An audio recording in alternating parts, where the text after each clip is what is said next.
Saudara-saudari yang terkasih, selamat sore. Selamat sore, Romo.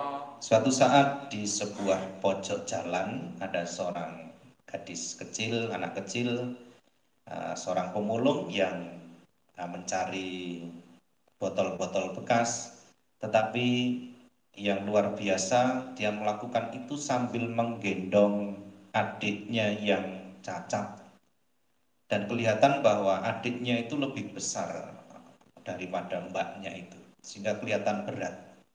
Maka itu mengundang perhatian banyak orang, sampai suatu saat ada yang komentar, kasihan ya kamu, bebanmu sangat berat. Tetapi kemudian ada jawaban spontan yang mengagetkan semua orang pada waktu itu ketika dia mengatakan, Bu, ini bukan beban, ini adikku. Ini bukan beban tetapi ini adikku. Jawaban spontan yang memang mengoyak alam pikiran, bukan hanya yang lihat saat itu, tetapi saya kira kita juga yang mendengarnya. Saudara-saudari yang terkasih dalam Kristus, Injil hari ini juga membuka mata iman kita pada kehidupan yang nyata. Sejak zaman Yesus bahkan sampai kita dan sampai kapanpun sebenarnya kita akan melihat memang hidup kita sebagai manusia itu akan ada begitu banyak persoalan. Tinggal bagaimana kita itu menanggapinya. Apakah melulu semuanya itu kita anggap sebagai beban, atau kita melihat dari sisi lain di mana iman kita juga bisa bicara dalam situasi seperti itu.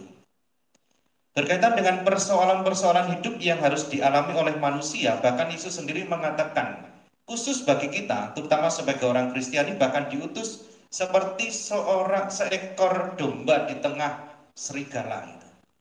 Kalau saudara-saudari senang melihat channel flora fauna itu, kita lihat begitu banyak perilaku hewan-hewan buas. Termasuk misalnya kalau kita lihat serigala. Kalau sampai sudah menyerang mangsanya, itu tidak ada yang tersisa sama sekali. Mungkin hanya disisakan tulang-tulangnya begitu. Nah, maka ini juga menjadi permenungan bagi kita. Mengapa Yesus mengatakan itu? Mengapa dikatakan kita seperti domba di tengah serigala? Itu dalam pikiran kita kan berarti kita berpikir habis kita.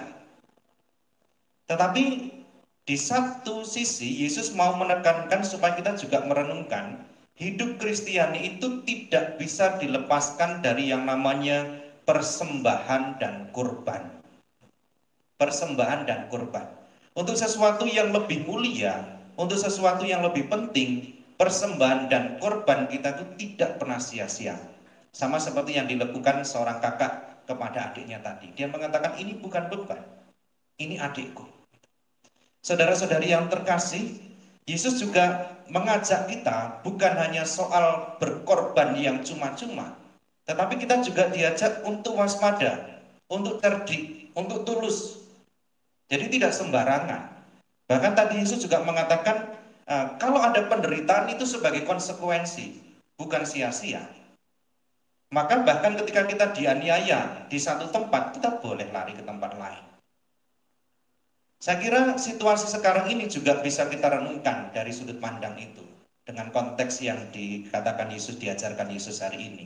Pandemi yang kita alami saat ini juga membuat kita sebenarnya diajak untuk waspada, tetapi juga untuk cerdik, untuk tulus juga memperhatikan bukannya diri sendiri, keluarga kita, tetapi juga orang lain. Jangan sembarangan lah. Kita juga diberi akal budi. Mungkin kita juga berpikir, masa sih benar? Tampaknya tidak. Tetapi kita tetap berhati-hati, bukan hanya untuk diri kita sendiri, tetapi juga untuk orang lain. Tidak sembarangan. Bukan berarti kita, kan kita bisa berkorban dalam hal ini. Itu korban yang ngawur. Tetapi kita diajak untuk cerdas juga, untuk cerdik. Sambil mengatasi hal itu, tetapi mari kita tetap menjalankan kehidupan kita dengan berbagai konsekuensi yang harus memang kita tanggung sebagai murid-murid Yesus. Maka Bapak Ibu dan saudara-saudari yang terkasih, mari kita berani juga melihat seperti anak kecil tadi, banyak hal memang persoalan-persoalan hidup yang kita alami. Tetapi mari kita juga persembahkan itu kepada Tuhan, supaya kita bisa menyatukan bersama dengan Kristus. Kalau kita kembali melihat, apakah yang namanya persembahan dan korban itu aneh? Enggak juga sebenarnya.